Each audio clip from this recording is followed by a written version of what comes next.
Amém. Graças a Deus. Abra sua Bíblia em Gênesis capítulo 1.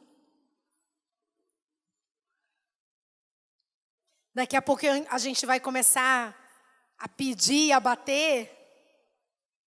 Mas eu quero ler alguns textos da palavra do Senhor com vocês nessa noite, para explicar por que a gente precisa orar.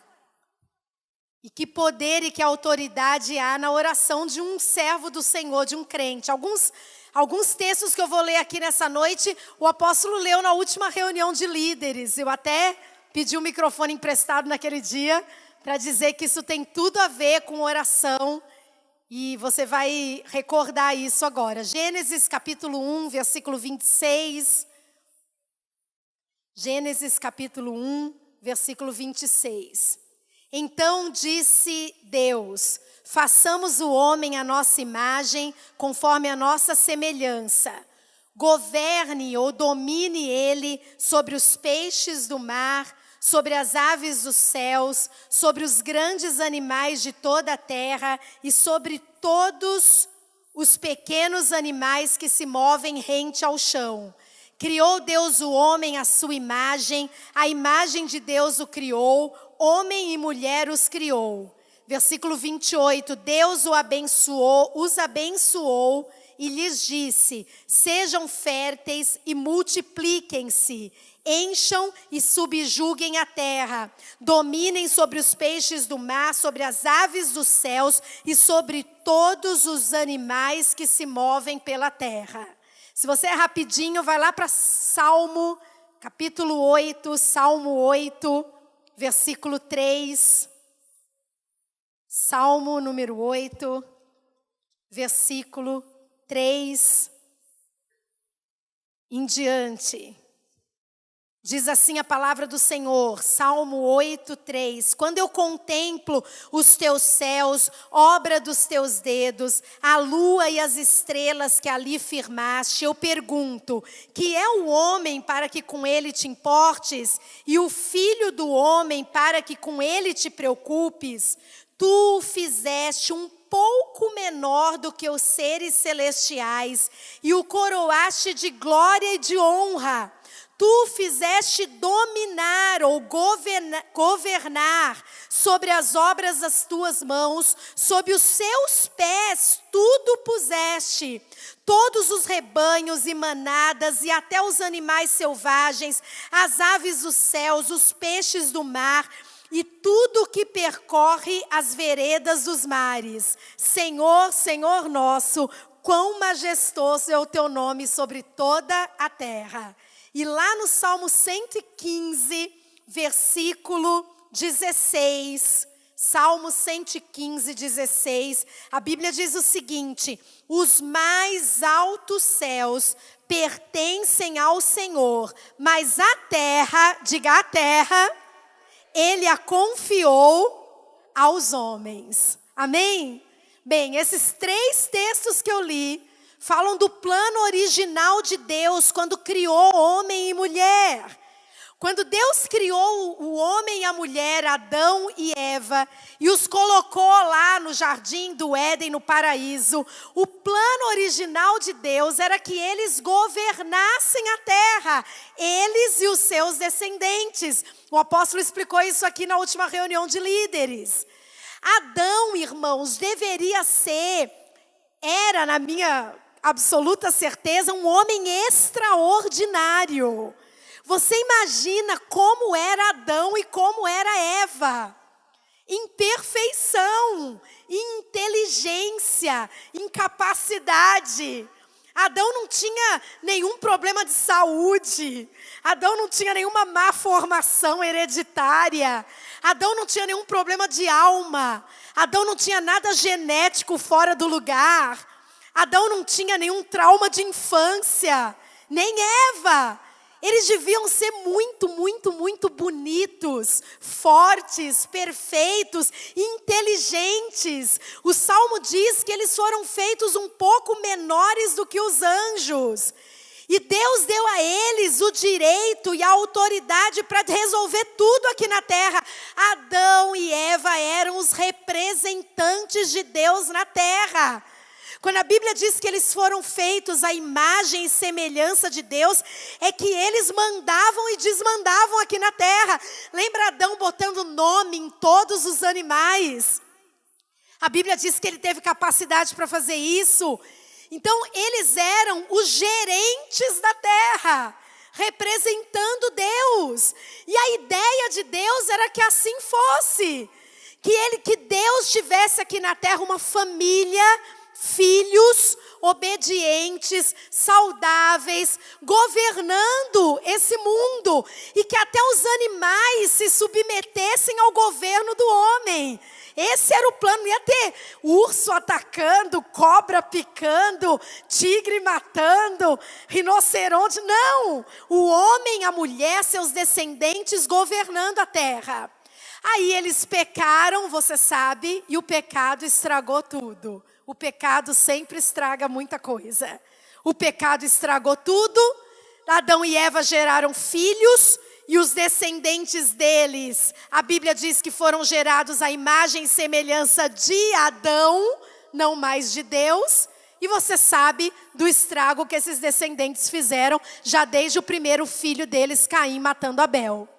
Mas aí Deus conserta essa história em Jesus. Quando Jesus vem, o apóstolo Paulo explica isso muito direitinho, lá em Romanos capítulo 5, chamando Jesus de o segundo Adão. Jesus vem para arrumar isso, Jesus vem como homem, para arrumar, para novamente dar a oportunidade de Deus ter na terra uma família, filhos, obedientes, uma família de muitos irmãos. Para novamente dar para o homem e para a mulher, filhos de Deus, o direito e a autoridade de governarem aqui na terra. Tem algum filho de Deus aí? Diga eu. Jesus veio restaurar esse plano original e passou para a gente a autoridade. Todo o poder me foi dado nos céus e na terra, portanto, vão e façam discípulos. Então, hoje, irmãos, nós somos o povo de Deus, diga amém. E a gente exerce a autoridade aqui na terra através, principalmente, da oração. Diga oração. Quando eu oro aqui na terra, quando eu intercedo por alguém, quando eu peço alguma coisa para Deus, em nome de Jesus, eu faço isso debaixo de uma autoridade que eu tenho, confiada por Deus. E os céus respeitam isso.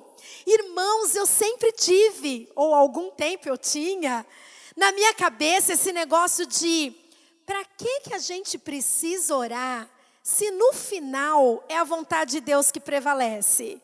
Alguém já se fez essa pergunta? Olha aí. Tem uma pessoa doente.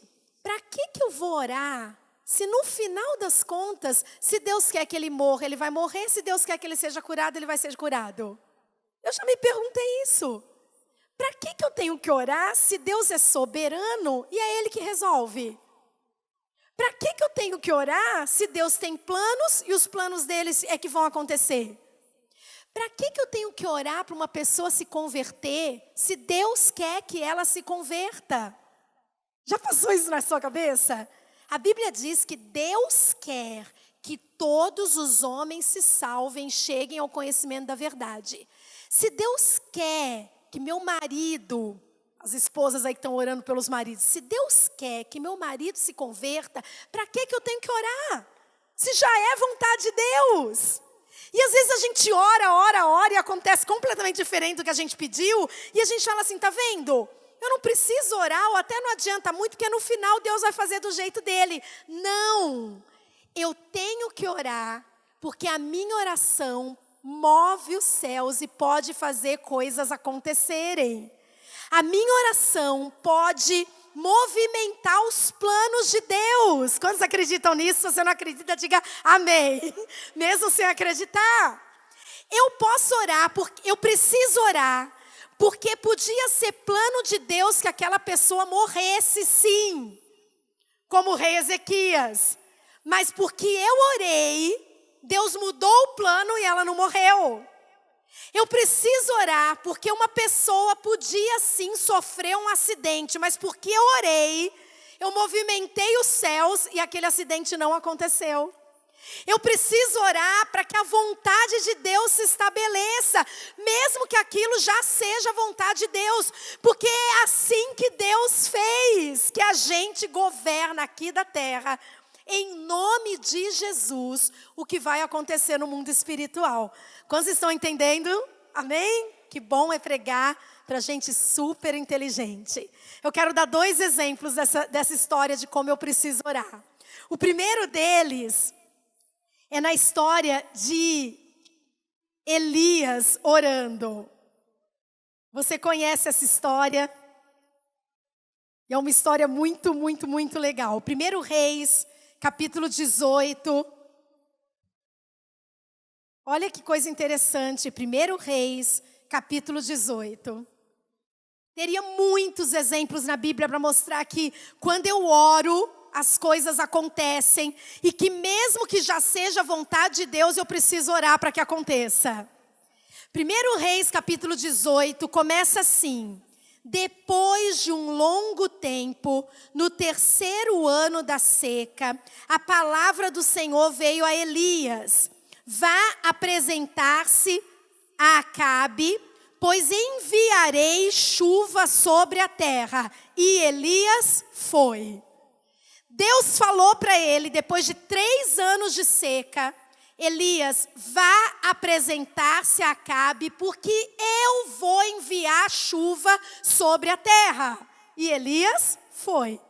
Aí você tem toda a história no capítulo 18, o Monte Carmelo, os milagres. E no último versículo do capítulo 18, aliás, no penúltimo, no versículo 45, a Bíblia diz assim: enquanto isso, nuvens escuras apareceram no céu, começou a ventar e a chover forte, e Acabe partiu de carro para Jezreel. No primeiro versículo, Deus fala assim: eu vou mandar chuva, vai acabar a seca. No final do capítulo, começa a chover. Entre eu vou mandar chuva e começa a chover, tem um homem, Elias, que se coloca em oração. Eu pergunto para você, se Deus já tinha dito, eu vou mandar chuva, para que Elias ficou orando pedindo chuva? Se você olhar os versículos anteriores ao versículo da chuva, você vai ver Elias lá de joelhos, clamando 7 vezes. E mandando o servo dele olhar, vai lá ver se tem alguma nuvem. O servo volta e fala, não tem. E Elias ora, vai lá de novo, não tem. E Elias orando, pedindo o quê? Chuva. Mas Deus não já tinha dito que ia mandar chuva? Por que ele estava orando? Porque é assim que acontece, irmãos. Deus já disse que quer salvar seus parentes não crentes, diga aleluia. Mas você tem que orar para isso acontecer, mesmo sendo vontade de Deus.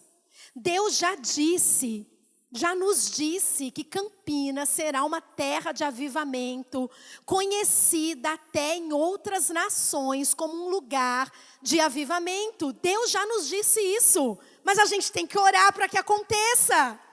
E se a gente não orar, Deus levanta outro para orar. Se a gente não orar, o plano pode atrasar. Se a gente não orar, pode até não acontecer. E aí Elias ora, até que o servo vem e fala, eu vejo uma pequena nuvem do tamanho da mão de um homem, e a chuva cai. E sabe o que Tiago diz no texto que está lá no nosso centro de oração? Que Elias era um homem como nós. Ele orou fervorosamente para que não chovesse, e não choveu por 3 anos e meio.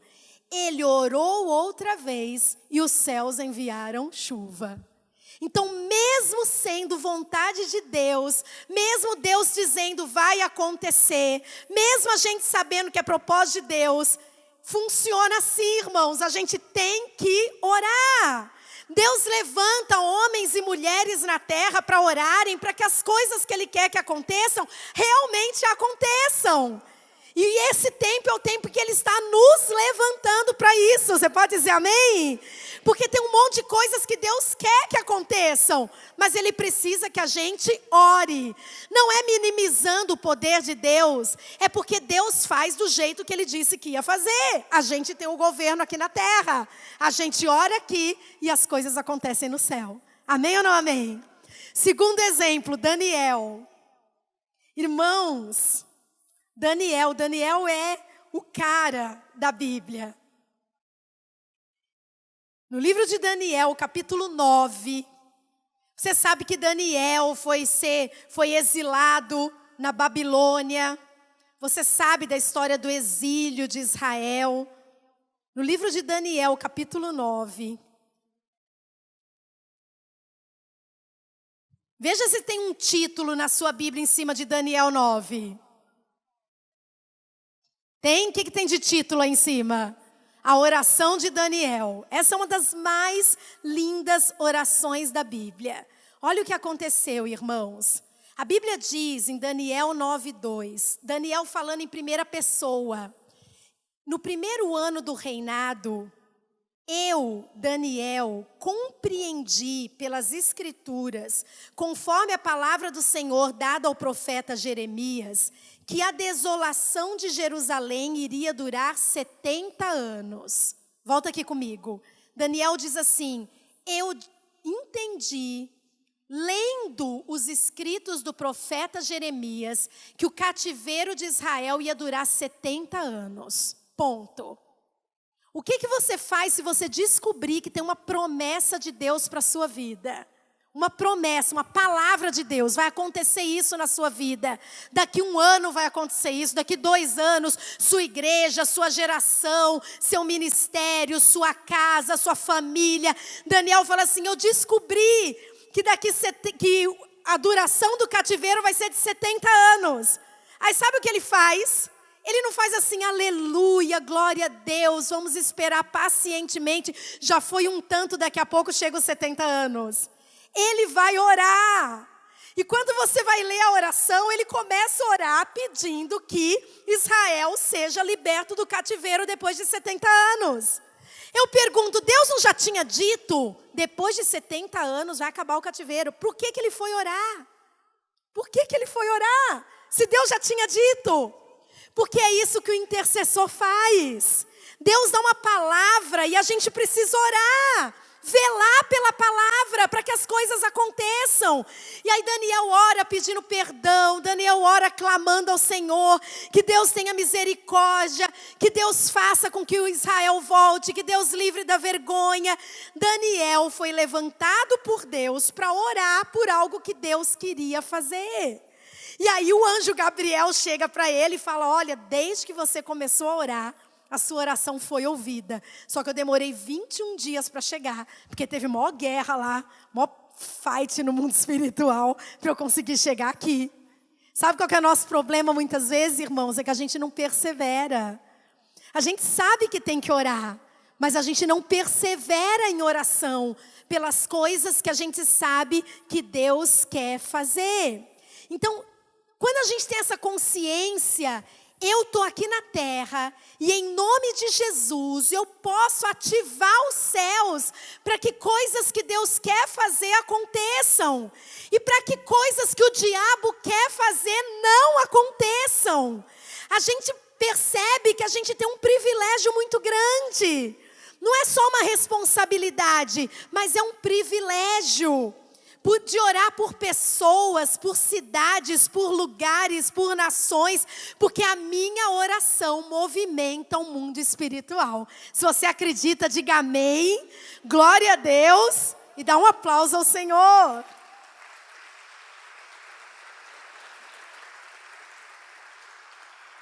Lembrei da apóstola Lilian agora, ela que falava isso. Diga amém, glória a Deus, aleluia, e dê um aplauso ao Senhor. Com aquele sotaque de baiana dela, deu saudade agora da apóstola Lilian. Então o que a gente vai fazer agora, irmãos, que a gente vai levantar para orar.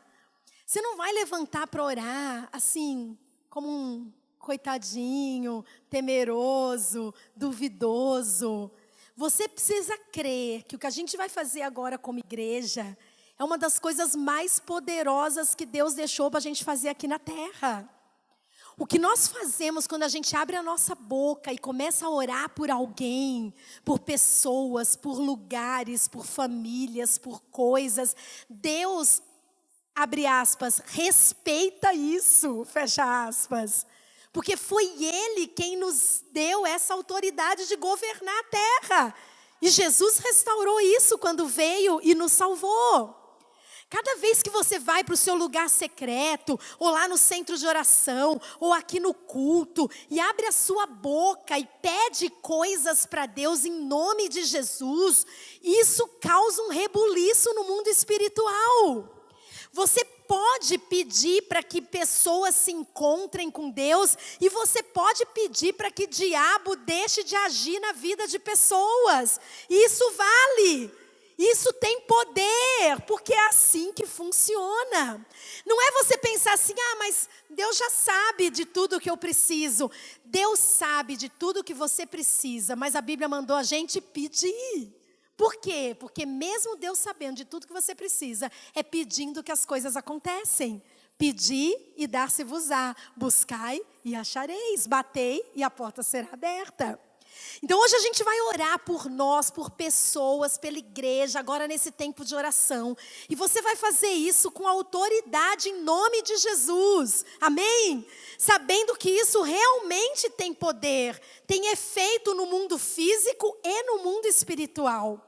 E eu quero desafiar cada um aqui, a começar por mim, a não só orar, mas a perseverar em oração. Quantos creem que Deus quer que todas as pessoas sejam salvas? Diga amém. Mas a gente precisa perseverar em oração pela salvação de pessoas. Na minha turma da escola de discípulos, a gente fez uma lista de pessoas por quem a gente está orando pela salvação, até que não é por uma semana, não é por um mês, não é por um ano, é até que. Não importa se vão demorar muitos anos, até que. E é o tipo de oração que você não precisa perguntar para Deus, Senhor, se for da tua vontade, é da vontade de Deus.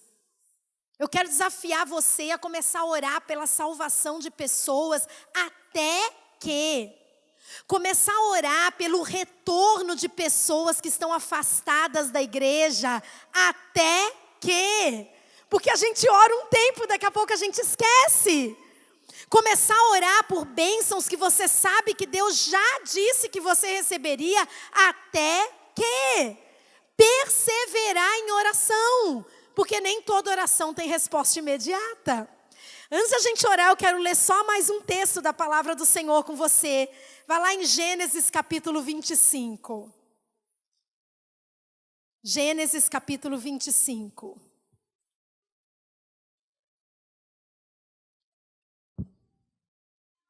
Versículo 19.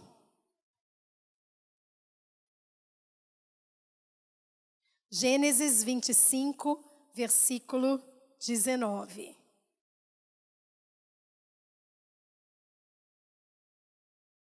Diz assim, Gênesis 25, 19. Essa é a história da família de Isaque, filho de Abraão. Abraão gerou Isaque, o qual aos 40 anos, diga 40 anos, se casou com Rebeca, filha de Betuel, o arameu de Padã-Arã, e irmã de Labão, também arameu. Isaque orou ao Senhor em favor da sua mulher. O Senhor respondeu, porque ela era estéril. O Senhor respondeu à sua oração e Rebeca, sua mulher, engravidou. Repita comigo, Isaque orou ao Senhor em favor da sua mulher, porque ela era estéril. O Senhor respondeu à sua oração e Rebeca, sua mulher, engravidou. Olha que coisa linda. A gente lê esse texto e fala, meu Deus, que coisa linda. Isaque casou, já meio madurinho, com 40 anos. Acho que não estava com pressa de casar. Apaixonado por Rebeca. Naquele tempo não tinha método anticonceptivo, muito provavelmente as mulheres casavam e se tinham saúde para isso, já engravidavam logo nas primeiras semanas, meses do casamento. Mas Rebeca era estéril. Deus queria que Rebeca gerasse, sim ou não? Sim. Rebeca fazia parte da família dos patriarcas. Claro que Deus queria que Rebeca gerasse. Assim como Sara precisava gerar. Era plano de Deus que Rebeca gerasse? Sim. Era vontade de Deus que Rebeca gerasse? Sim. Mas Isaac orou pela sua mulher que era estéril. E quando a gente lê esse versículo, parece na nossa cabeça, Isaac orou por sua mulher: Senhor, tem misericórdia da minha mulher, ela é estéril, cura a esterilidade dela e faz ela engravidar. E no mês seguinte a menstruação dela já não veio e ela ficou grávida. Mas aí você vai lá no versículo 26, do mesmo capítulo, e a Bíblia diz assim, 24. Ao chegar a época de dar à luz, confirmou-se que havia gêmeos em seu ventre.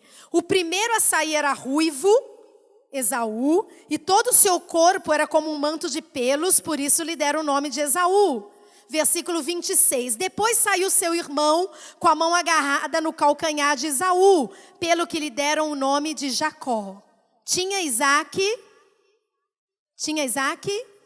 60 anos quando Rebeca deu à luz. Quantos anos ele tinha quando casou?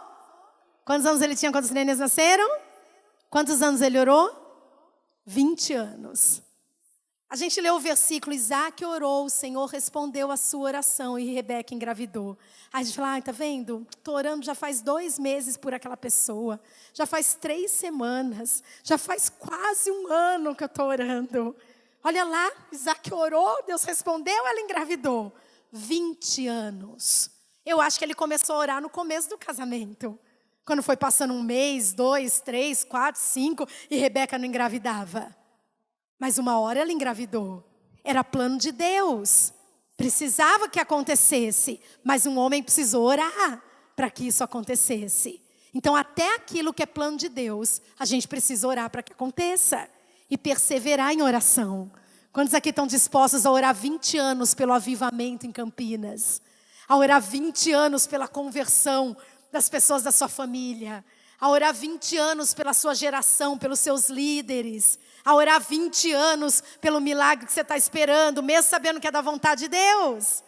20 anos, mas uma hora nasceu, ainda nasceram 2 de uma vez, e não eram quaisquer 2, era uma dupla e tanto, Esaú e Jacó.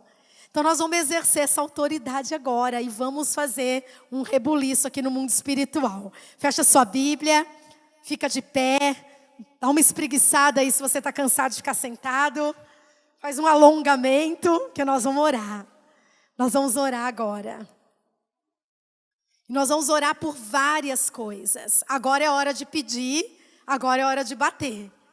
E você vai orar na autoridade do nome de Jesus. Amanhã você vai entender essa história da intercessão de Jesus. Quando a Bíblia fala que Jesus é nosso intercessor, a Bíblia não está dizendo que Jesus está orando pela gente, irmãos. A intercessão de Jesus, estou parecendo meu marido que anuncia o sermão e já prega, né? Amanhã você vai entender que a intercessão de Jesus, é você, a intercessão de Jesus é algo que Jesus fez por nós. Interceder, se colocar entre, Jesus já fez isso por nós. E quando a gente ora em nome de Jesus, a gente está só distribuindo o que Ele fez. Lembra da multiplicação dos pães? Quem fez o milagre? Quem fez o milagre? Quem fez o milagre? Quem distribuiu os pães? Quem fez o milagre? Quem distribuiu os pães? Quem fez o milagre? Jesus. Quem distribuiu os pães? Os discípulos. A gente não faz o milagre, mas a gente distribui. Quantos estão entendendo? Jesus naquela cruz já pagou o preço da salvação de todas as pessoas. Eu não faço o milagre de salvar ninguém, mas eu posso distribuir quando eu oro por elas. Entendeu? Quando eu oro, eu estou distribuindo aquilo que Jesus já fez. Eu não posso curar ninguém, mas Jesus já levou na cruz todas as enfermidades. E quando eu oro por pessoas doentes, é como se eu estivesse distribuindo a cura que Jesus já operou. Eu não posso libertar pessoas de espíritos malignos, mas lá na cruz, Jesus já venceu todos os espíritos malignos. O diabo, demônios, principados, potestades, tudo já derrotado. Quando eu oro pela libertação de alguém, eu estou distribuindo o que Jesus já fez. Então eu li essa semana um autor dizendo, a gente não é do departamento de produção, a gente é do departamento de distribuição. Produção Jesus já fez. Quando ele morreu, ele falou, está consumado, está tudo resolvido. A palavra ali é a palavra para quitado, pago. Que nem quando você paga seu cartão de crédito, está quitado, está pago. Foi isso que Jesus fez. Ele já pagou. A gente só distribui. Então agora, pode dar um aplauso a ele, porque ele é maravilhoso. Aleluia. Aleluia. Glória a Deus. Aleluia. Glória a Deus. Glória a Deus. Glória a Deus. Eu peguei andando ontem um programa, não consegui ver onde que era. Era um programa mostrando uns teatros famosos do mundo, Mari. E aí falava que aquele teatro era o recordista do aplauso mais longo que já tinha sido dado numa apresentação. 80 minutos de aplauso. Só que eu peguei andando o negócio, não sei nem qual era a apresentação, nem qual era o teatro, acho que vou pesquisar. Mas é o recordista do aplauso mais longo. Um dia, vamos bater esse recorde de aplauso para Jesus. E a gente vai revezando. Um pessoal descansa, o outro começa. E a gente vamos bater 81 minutos de aplauso para o Senhor Jesus, porque Ele é merecedor. Então agora a gente vai distribuir bênção. Amém? Eu não vou te dar uma lista. Amanhã, talvez até eu traga os pedidos do centro de oração aqui. Eu não vou te dar uma lista. Mas o Espírito Santo vai te conduzir agora. Amém? Você vai orar por pessoas. Diga pessoas. Você vai orar por pessoas em nome de Jesus. Pessoas que precisam ser salvas, pessoas que precisam voltar para a igreja, pessoas que estão doentes, pessoas que estão presas na vontade. Tem gente que não está aqui hoje porque está presa na vontade. Tem gente que sabe que a igreja é uma bênção, que o corpo de Cristo é maravilhoso, que o discipulador é legal, que a geração é maravilhosa, mas não consegue perseverar porque está preso. Você vai orar por pessoas, em nome de Jesus. E você ora de 2 jeitos. Você ora pedindo para que essas pessoas tenham um encontro com Jesus. E você ora para que elas sejam libertas do diabo. Entendeu? São os 2 lados. Para que elas tenham uma experiência com Deus, para que elas ouçam a voz do Senhor e para que elas sejam libertas de todo o domínio das trevas. Você vai fazer isso em nome de Jesus. Você é homem, é mulher, você está aqui na terra. Então você tem autoridade daqui da terra de orar. E você é filho de Deus. Você pode orar e entrar na presença de Deus. Você vai orar por pessoas. Depois que você orar por pessoas, eu quero que você ore por lugares. Diga lugares. Você vai orar por lugares. Vai orar lá pelo lugar onde você trabalha. A rua onde você mora.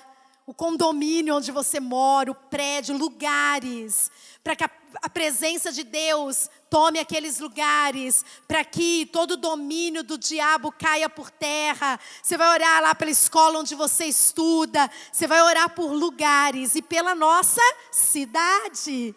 E pelas nossas cidades, porque nós não somos uma igreja de uma cidade só.